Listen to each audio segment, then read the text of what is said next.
안녕하세요. 저는 2021 건강서울 페스티벌 랜선 약상담소의 첫날 마지막 프로그램인 지나치기 쉬운 약물 부작용의 진행을 맡은 서울시 약사회 소속 배훈 약사입니다. 반갑습니다. 저와 이번 프로그램을 함께 진행해 주실 유튜버 채널 링거TV를 운영하시는 배현 약사님을 소개합니다. 네, 안녕하세요. 안녕하세요. 링거TV 배현 약사입니다. 유튜브는 이렇게 좀 이렇게 활기차게 해주셔야 됩니다. 네, 반갑습니다. 안녕하세요. 네. 선생님 오늘 만나 뵙겠어 너무 반가운데요. 네네. 오늘 약사님께서 진행해 주실 내용은 네네. 지나치기 쉬운 하지만 매우 중요한 약물 부작용에 대해서 말씀을 해주신다고 했는데 네, 맞습니다. 지금 약물 부작용이라는 게 네. 어떻게 이야기하면 될까요? 네. 어떤 것이 부작용입니까? 배훈 약사님 일단 먼저 제가 질문을 좀 하나 드릴게요. 네. 부작용하면 어떠한 이미지가 먼저 떠오르시나요? 나쁜 거죠. 나쁜 뭔가가 이미지. 나쁜 거죠. 나쁜 이미지, 그렇죠? 우리 일반적으로 우리 약국에 오시는 소비자분들에게도 환자분들에게도 부작용이라는 이미지는 대부분 부정적인 이미지가 많을 거예요. 이 부작용이 부자가 아닐 부자가 아니라 버금 부자라는 거 혹시 알고 계셨습니까? 아, 그렇습니까? 네, 그렇습니다. 그래서 이 부작용이라고 하는 것은 네거티브 이펙트가 아닌 사이드 이펙트를 얘기하고요. 실제적으로 보면 이 부작용으로 인해서 오히려 의약품이 개발된 사례들도 굉장히 많습니다. 예를 들면 아스피린 같은 경우에는 출혈을 일으키는 부작용이 있는데요. 이러한 부작용을 이용해서 혈전을 용해하는 그러한 효과를 주기도 했고요. 그리고 우리 발모제로 굉장히 탈모약으로 굉장히 유명한 약이 어떤 게 있죠?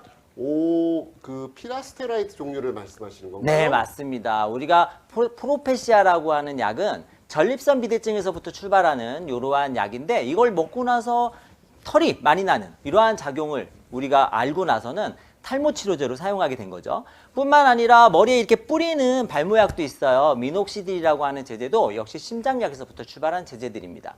이렇게 많은 약들이 사실 부작용, 사이드 이펙트로부터 개발되기도 했기 때문에 부작용이라고 해서 무조건 나쁜 것이라고 보기는 좀 어렵습니다. 하지만 대부분의 부작용들은 일반적으로 몸에 어떠한 나쁜 영향을 끼치는, 즉 네거티브적인 영향을 끼치는 경우들이 많이 있기 때문에 사실 우리가 부작용이라고 하는 것이 무조건 또 좋다고라고 생각할 수는 없다는 것이죠. 그렇죠. 가장 중요한 거는 부작용이 네거티브적으로 발생했을 때 우리가 아는 생명에 굉장히 위협적인 요소로만 작용하는 것이 아니라 쉽게 지나칠 수 있는 여러 가지 부작용들도 많다고 하는 것이 되게 중요한 내용입니다. 예를 들어 소염 진통제를 우리가 복용하고 나서 약간 속이 더부룩하고 소화가 안 되는 것 같다라는 이런 느낌을 받는다면 일상적으로 많은 분들이 그냥 소화가 좀 안 되는 것 같아 라고 생각할 수 있지만 실제적으로는 소염 진통제가 가진 위장관계 부작용일 수가 있고요. 예를 들어서 감기약을 먹고 나서 변이 잘 안 나와요. 그러면 이런 것들 변비를 유발하는 것인데 이러한 변비를 유발하는 것들도 대표적인 부작용일 수 있습니다. 그렇군요. 네, 때문에 의약품을 복용하고 나서는 어떠한 내 몸에 일정한 변화들이 나타났을 때 이 변화들을 관찰하는 것이 매우 중요하고 조금이라도 나타나는 변화들이 있을 때는 반드시 약을 처방받은 또 약을 조제한 약국의 약사와 상의하시는 것이 매우 중요하다 볼 수 있겠습니다. 그러네요. 약국에 가서 약사님께 직접 물어보고 하는 게 굉장히 중요하다고 볼 수 있겠습니다. 네, 그럴 수 있죠. 약사님 오늘부터 날이 굉장히 추워지고 그래서 저희가 감기를 조심할 때가 된 것 같기도 한데요. 네, 맞습니다. 저희가 감기약을 먹을 때에도 주의해야 할 대단히 중요하지만 저희가 잘 모르고 지나치기 쉬운 네. 그런 것들이 있다고 들었습니다. 네, 맞습니다. 오늘 말씀드릴 주제가 바로 이 부분에 관련된 주제인데 저도 사실 오늘 옷을 조금 얇게 입고 나왔어요. 날씨가 어제까지만 해도 그닥 많이 춥지 않아서 좀 얇게 입고 지금 안에도 반팔이거든요. 근데 나와보니까 엄청 쌀쌀한 거예요. 이렇게 쌀쌀할 때 면역력이 떨어지면서 호흡기 감염증이 많이 생길 수가 있는데 이럴 때 우리가 이제 감기에 걸려서 보통 감기약을 많이 먹게 됩니다.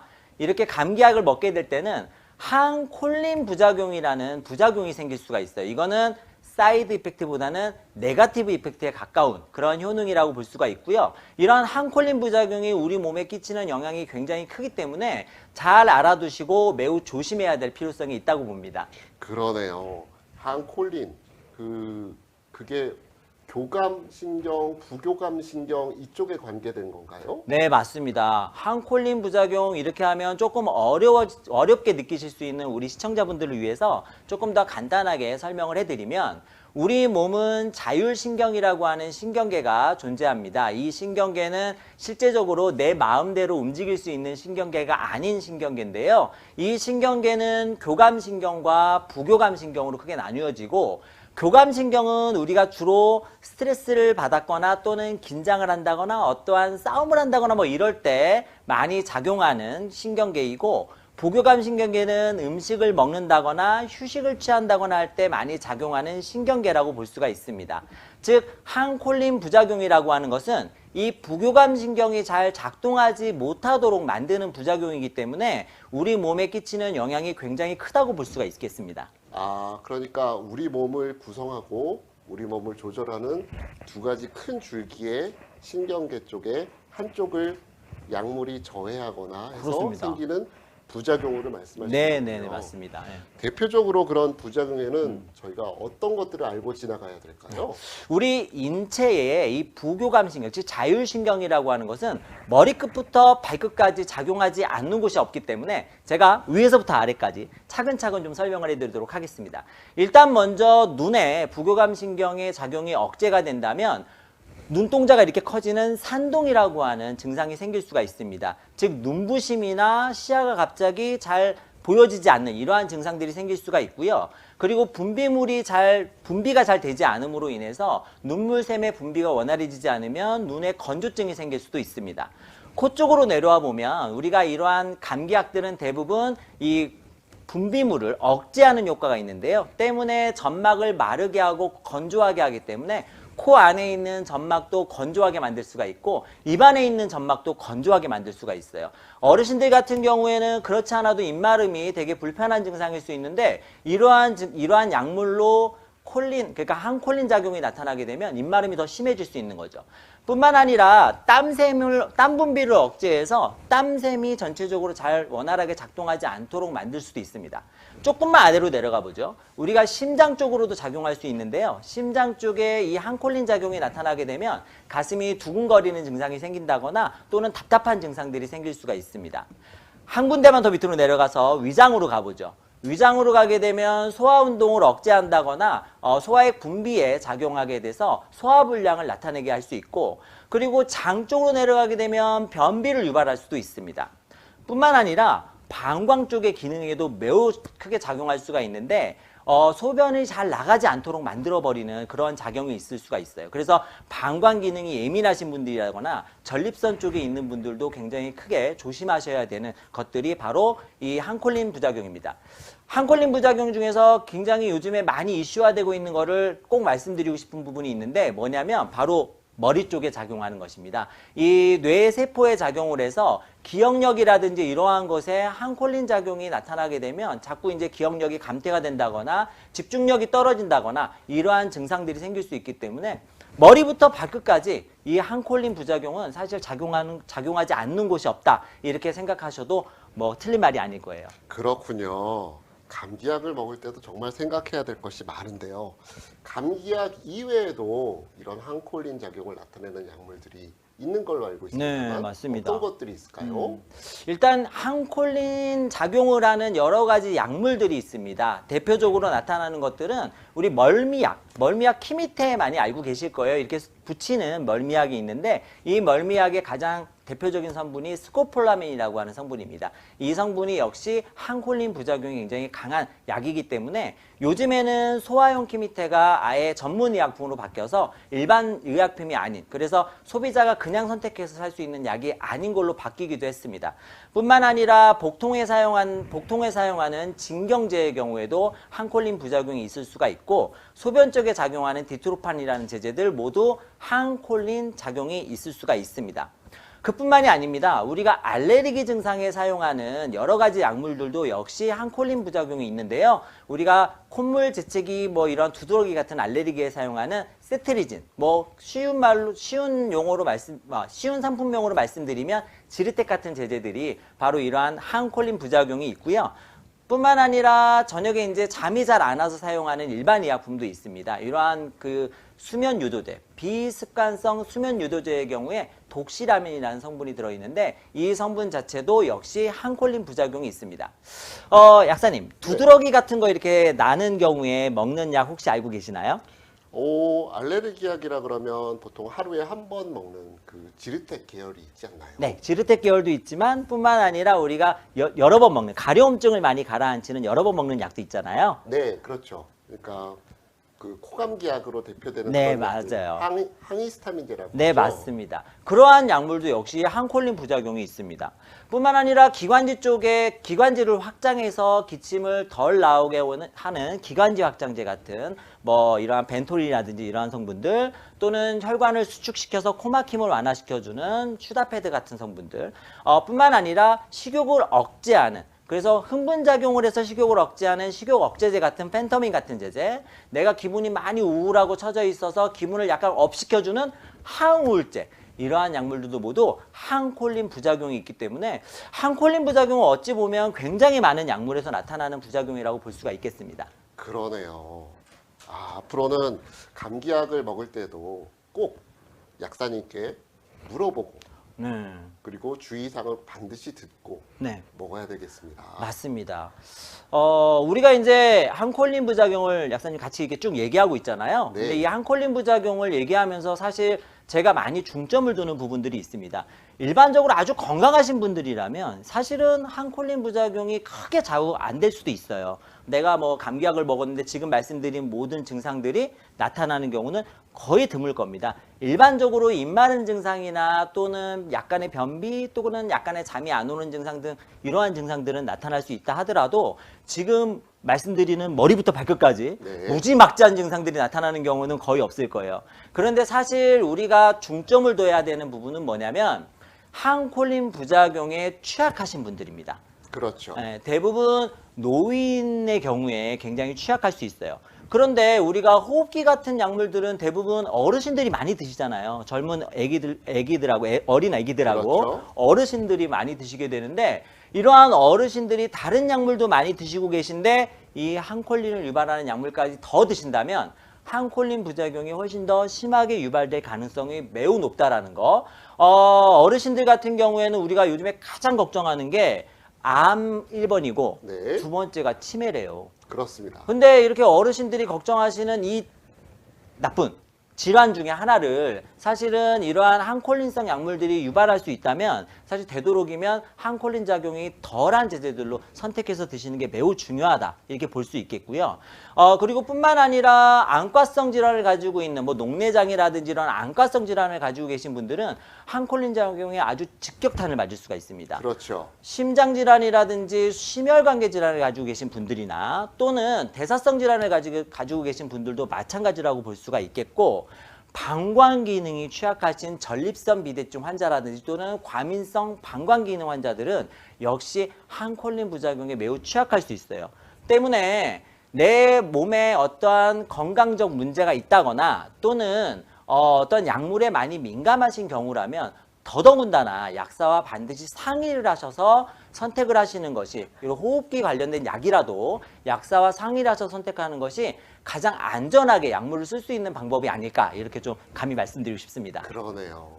그 외에 또 하시고 싶은 말씀은 없으신가요? 굉장히 중요한 것들을 아직 말씀 안 하신 것 같은데. 제가 웬만한 건 다 얘기한 것 같은데 어떤 걸 또 말씀 안 드렸는지 잘 모르겠습니다만은. 그러면 네네. 저희가 이 코너를 위해서 네. 사전 질문을 받은 것들이 있습니다. 네네네네. 그런 것들을 몇 가지 시간이 되는 대로 네네네네. 짚고 넘어가 보도록 하겠습니다. 네네.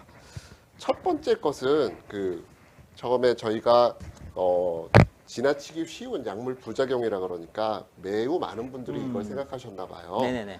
항생제 부작용에 대해서 알고 싶다라고 하는 질문이 올라오셨습니다. 네네네. 여기에 어우. 대해서 좀 말씀을 해주십시오. 네, 굉장히 알겠습니다. 중요한 문제이긴 굉장히 합니다. 중요한 문제입니다. 저희 약국에서도 많은 분들이 사실 질문하는 문제 중에 하나고요. 항생제를 굉장히 부정적으로 생각하시는 이러한 많은 분들이 사실 항생제의 부작용이나 또는 여러 이러한 매체에 많이 노출되어 있는 항생제에 대한 이러한 네거티브적인 이러한 부분들일 거예요. 그래서 이 부분들을 조금 더 확실하게 좀 말씀드리고 넘어가도록 하겠습니다. 네. 일단 항생제 부작용에서 우리가 가장 걱정해야 되는 부분은 과민 반응입니다. 항생 물질이라고 하는 것은 사실 우리 몸에서 만들어지는 것이 아니기 때문에 우리 몸에 들어왔을 때 여러 가지 알레르기 반응을 일으킬 수가 있습니다. 이 과민 반응이라고 하는 것은 각 항생제별로, 그러니까 각 성분별로 각각 다른 알레르기 반응을 유발할 수 있기 때문에 내가 어떠한 항생제에 알레르기 반응이 있다면 그 항생제만을 조심하시면 됩니다. 다른 항생제의 경우에는 물론 알레르기 반응이 나타날 수도 있지만 일반적으로는 모든 항생제에 알레르기 반응이 있는 경우는 거의 없기 때문에 내가 어떠한 항생제를 먹고 나서 알레르기 반응이 있었다는 것을 알고만 있다면 아주 안전하게 드실 수가 있는 것이죠. 단 어떠한 항생제에 의해서 알레르기 반응이 일어났다면 그 항생제의 성분을 반드시 확인하셔서 다음 진료를 받을 때 말씀해 주셔야 되는데, 성분 확인은 우리 약을 처방받았던, 약을 조제받았던 약국의 약사님께 물어보시면 아마 친절하게 상담을 해 주실 것 같습니다. 그리고 항생제가 나타날 수 있는 부작용은, 항생제라고 하는 것은 몸에 있는 유해균만 죽이는 것이 아니라 유익균도 많이 손상시킬 수가 있죠. 우리 몸에는 많은 유익균들이 존재하는데요. 특히 장내에 굉장히 많은 유익균이 존재합니다. 항생제를 복용하고 나서 장내에 많은 유익균들을 손상시키게 되면 설사라든지 복통 등의 증상을 일으킬 수가 있는데, 이러한 부분들로 인해서 나타나는 부작용이 있을 수가 있습니다. 이 역시 모든 항생제가 다 이러한 부작용을 나타내는 것은 아니고요. 일반적으로 나타내는 아목사실린 계열의 항생제가 많은 이 부작용을 나타내게 되는데, 혹시 민감하신 경우라면 이 계열의 항생제가 아닌 다른 항생제를 쓰신다면 이러한 부작용도 최소한으로 막을 수가 있습니다. 한 가지만 더 말씀드리면, 항생제를 사용하고 나서 나타나는 위장 자극이 있을 수가 있습니다. 이거는 항생제 자체가 위장 점막을 자극하기 때문에 나타나는 부작용인데요. 이러한 것들은 식후에 복용하게 되면 이러한 부작용을 최소한도로 막을 수가 있기 때문에 우리가 항생제에 대해서 너무 네거티브적인 생각을 가지기보다는 필요한 곳에서는 반드시 써야 된다는 생각을 갖고 약사와 상담하면 조금 더 안전하게 쓸 수 있다, 이렇게 기억을 해두시면 되겠습니다. 그렇군요. 항생제를 먹으면 부작용으로 나타날 수 있는 것이 알레르기, 두드러기나 가려움증, 호흡곤란 같은 것을 수반할 수 있는 그런 알레르기가 있고, 나머지는 복통이나 설사 같은 것이 있을 수 있는데, 그 모든 경우에 먼저 처방을 받으신 약사에게 질문을 해보면 명확하게 답변을 해주시겠군요. 그렇죠. 일단 전에 우리의 양력을 다 알 수가 있으니까요. 그렇죠. 단골 약국에 꾸준하게 방문하신다면 양력을 다 알 수가 있기 때문에 어떠한 약을 먹고 어떠한 증상들이 나타났다, 이러한 것들을 우리가 확인할 수가 있잖아요. 그러니까 안전하게 사용하실 수 있다고 보시면 되겠죠. 맞습니다. 그 다음은 백신 접종 후 개보린이나 타이레놀 같은 진통제에 알러지가 있는 사람은 먹어도 되는 약이 있을까요? 병원에서는 전문 용어로 설명을 해주셔서 여태까지 아픈 경우에 약을 먹지 않고 참고만 아이고. 있습니다라는 어머머머. 안타까운 사연이 올라왔는데요. 이건 진짜 안타까운 여기에 대해서 사연이네요. 좀 말씀을 해주십시오. 네, 이 부분에 대해서 아주 간단하고 알기 쉽게 말씀드리도록 하겠습니다. 진통제는요, 크게 두 가지 종류로 나눠서 본다고 생각하시면 되는데, 염증을 차단해주는 항염 효과가 있는 우리가 흔히 부르는 소염 진통제, 이를 엔세이드라고 많이 부르죠. 이 소염 진통제와 항염 효과가 없는 해열 진통제, 대표적인 성분으로 아세트아미노펜을 우리가 들 수 있는데, 이 두 가지로 나뉘어집니다. 이 두 가지가 각각 다른 기전을 가지고 있기 때문에 사실 이 두 가지는 교차적으로 쓸 수도 있는 이러한 진통제라고 보시면 될 것 같아요. 이 엔세이드라고 하는 항염제, 그 소염 진통제는 종류가 매우 다양하게 있습니다. 아스피린, 부르펜, 나프록센 등등등 굉장히 다양한 종류가 있는데, 각 종류의 별로 종류 특이성 알레르기가 있는 경우가 있어요. 그러니까 나는 아스피린만 먹으면 알레르기가 생겨요. 나는 나프록센만 먹으면 알레르기가 생겨요. 이런 각 약물 특이성 알레르기의 경우에는 그 약물 특이한 약물을 피하시면 알레르기 반응을 차단할 수가 있습니다. 그런데 약물 특이성이 아닌 경우가 있습니다. 어떠한 경우냐면 비스테로이드성 항염제, 즉 소염 진통제를 먹고 나면 소염 진통제 자체가 특이적으로 알레르기 반응을 일으키는 경우가 있어요. 이거는 아주 좀 복잡한 기전이니까 소염 진통제에 알레르기가 있는 경우에는 그냥 소염 진통제는 피하고 해열 진통제를 드시면 된다. 이렇게 기억해 두시면 좋겠습니다. 각 성분별로냐 또는 계열별로냐에 따라서 알레르기 반응이 달리 나타날 수 있기 때문에 모든 진통제를 피하지 마시고 어떠한 진통제를 먹고 나서 알레르기 반응이 있었는지를 잘 생각해 보셨다가 그 부분을 약사와 상의해서 그 부분을 피한 약을 만약에 구입해서 드신다면 안전하게 진통 효과를 보실 수 있을 겁니다. 아, 네. 지금 설명을 듣다 보니까 6번째 질문인 그 브루펜, 아스피린, 타라신, 에어팩 등을 섭취하면 붓는 부작용이 있습니다라는 질문이 있습니다. 네네네. 이런 부작용을 없애는 방법이나 해당 약들과 비슷한 효능을 가진 약이 있을까요? 라는 이 질문에 대해서 어느 정도 답이 된 것 같기도 한데요. 좀 더 부과하실 말씀은 없나요? 네, 방금 우리 약사님 말씀하신 것처럼 그 부분에 대한 답이 된 것도 맞는데요. 한 가지만 부과해서 말씀을 드리면 붓는 부작용은 대부분 소염 진통제에 의해서 나타납니다. 해열 진통제에 의해서는 붓는 부작용이 거의 없기 때문에 만약에 진통제를 복용하고 나서 약간 붓는 경우가 있다면 소염 진통제는 피하고 해열 진통제를 드시는 게 좋습니다. 간혹 가다가 이 붓는 것이 살이 되는 거 아니냐 이렇게 이제 질문을 이렇게 주시는 분들도 계신데 그렇지는 않습니다. 수분이 정체돼서 붓는 것이기 때문에 이 진통제를 드시지 않고 정상적으로 수분이 잘 배출이 되게 되면 붓는 증상도 같이 다 없어지기 때문에 살이 되는 건 아니니까 걱정 안 하셔도 됩니다. 그렇군요. 다음 질문은요. 그 부모님께서 조금만 두통이 있어도 약을 자주 섭취하시는데요. 아세타미노펜은 자주 먹어도 무리가 없을까요? 라는 질문이 올라왔습니다. 네. 요즘에 아무래도 진통제를 좀 많이 접하시는 경우들이 많잖아요. 백신 이후에 그 여러 가지 백신으로 나타나는, 그러니까 면역 반응으로 나타나는 발열과 통증을 완화시키는 용도로 진통제들을 많이 드시고 계시긴 한데, 진통제를 드실 때 반드시 주의하셔야 될 것은 시간 간격을 잘 맞추신다는 것. 각 진통제별로 드실 수 있는 시간 간격이 있는데 시간 간격을 잘 맞추신다는 것과 그리고 하루 일정 용량, 최대 허용 용량을 잘 맞추시는 게 중요하다 이렇게 말씀드리고 싶습니다. 아스타미노펜의 경우에는 일일 4,000ml가 일일 허용 용량입니다. 4,000ml 이하로 드시면 내 몸에서 아스타미노펜을 다 처리해서 배출시킬 수 있는 허용 용량이기 때문에 안전하게 사용할 수 있는 용량이라고 보시면 되겠습니다. 500ml짜리 아스타미노펜은 하루에 8알까지, 650ml짜리 아스타미노펜은 하루에 6알까지가 일일 최대 용량이라고 생각해 주시면 되겠고, 보통 이제 이 최대 용량을 지나지만 않으면 안전하게 쓰실 수 있으시니까, 우리 부모님께서 뭐 조금만 아파도 타이레놀을 드시는데, 이 드실 때 일일 용량만 넘어가지 않도록 해주시면 되겠습니다. 단, 이 일일 용량이라고 하는 것은요, 대사작용이 그냥 보통 평범한 경우에 일일 용량입니다. 만약에 간 쪽에 문제가 있다거나 여러 가지 뭐 음주 환경이 많다거나 해서 대사작용이 우리 정상이라고 하면 좀 그렇고 건강하신 분, 죄송합니다. 단어 선택이 건강하신 분에 비해서 약간 떨어지신다면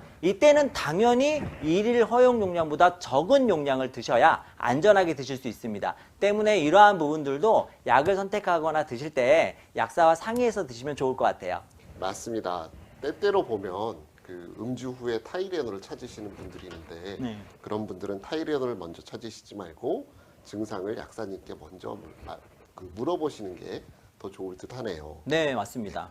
그 다음은 비염이 너무 심한 학생이라고 하시는 분인데 비염약만 먹으면 너무 졸린다고 하셨습니다. 수면 유도가 없는 비염약이 있을까요? 라는 질문입니다. 네네네. 이 역시 약국에서 많이 질문이 나오는 부분인데요. 비염약은 일반적으로 항히스타민제로 이루어진 경우가 많습니다. 내 몸에 발생하는 알레르기 증상으로 인해서 발생하는 히스타민을 차단하는 약인데요. 이 항히스타민제는 개발된 상태에 따라서 1세대와 2세대, 2.5세대로 나누고 있습니다. 1세대 항히스타민제들이 대부분 뇌에 있는 부분까지 작용을 해서 졸림 증상을 많이 유발할 수 있는 특징을 보이게 되는데요. 2세대부터 2.5세대까지는 졸음 증상을 많이 유발하지 않는 특징을 보입니다. 때문에 만약에 비염을 완화시키기 위해서 이 비염약을 선택하시는데 졸음 증상을 덜하기 위한 약으로 만약에 선택하신다면 이 2세대나 2.5세대 약물을 선택하시면 되고요. 흔히 이 약물들의 이름을 흔히 알고 있는 브랜드 네임을 말씀드리면 지르텍이라든지 이러한 제제들이 바로 여기에 해당하는 약물이라고 보시면 되겠습니다. 그래서 졸음 증상을 좀 덜하게 하기 위해서는 이러한 2세대나 2.5세대 약물을 선택하시면 되겠습니다. 여러분들이 만약에 1세대인지 2세대인지 아시기 힘드시면 먹는 횟수로 대충 구별하는 방법도 있다면서요? 맞네요. 제가 그 방법이 굉장히 쉬울 것 같아요. 네. 보통 1세대 약물은 작용 시간이 짧기 때문에 보통 하루 3번에서 4번 정도 복용하게 되어 있죠. 그래서 만약에 비염이나 코감기약으로 하루 3번을 먹게 되어 있는 약이라면 그거는 1세대라고 생각하시면 될 것 같습니다. 그러네요. 2세대부터는 작용 시간이 길기 때문에 보통 하루에 한 번이나 하루에 2번 정도로 복용하게 돼 있어요. 대부분 하루에 한 번 복용하되 나와 있는 제제들이 일반 의약품이니까 하루에 한 번 복용하는 약, 예를 들어서 지르텍 같은 경우는 하루에 한 번 복용한다면 요거는 2세대 이상이구나 이렇게 생각하시면 될 것 같습니다. 네. 도움이 많이 되셨기를 바라겠습니다. 그 다음 질문도 저희가 약국에서 꽤나 자주 받는 질문이긴 한데요. 네. 시어머님이 아침에 눈 뜨자마자 습관적으로 이거 상품명을 얘기하기가 그래서 학생 피곤하지 뭐 이런 slogan으로 유명한 네. 학생 피곤하지. 네. 를 일어나자마자 드시는데 문제가 없을까요? 라는 질문이 올라왔습니다. 네. 아주 위트가 넘치십니다, 형사님. 감사합니다. 학생 피곤하지? 이 대부분 이렇게 하면서 건네는 음료수. 네. 이 음료수는 우리가 카페인이 좀 들어가 있는 음료수죠. 대부분 카페인과 영양소들, 뭐 비타민이나 뭐 타우린 같은 영양소가 들어가 있는 이러한 음료수를 얘기하는데요. 이 음료수에는 우리가 우려가 되는 것이 역시 카페인 때문 아니겠습니까? 보통 무수카페인 30ml 정도가 들어가 있는데요. 우리 식품의약품안전처에서는 우리 성인이 일일 카페인 허용 용량을 400ml 정도로 규정하고 있습니다. 400ml 이하로 드셨을 때 건강한 성인은 크게 문제가 없는 용량으로 판단하고 있기 때문에 이 학생 피곤하지? 여기에 들어있는 카페인 용량 보통 30ml 정도 또는 많이 들어있는 거는 50ml에서 100ml까지 들어있기도 한데요. 이 정도의 용량은 일일 한 개 용량보다 현저히 낮은 수준이기 때문에 하루에 한 병 정도 드시는 거는 건강상에 크게 문제가 없다고 저 개인적으로는 판단하고 있습니다.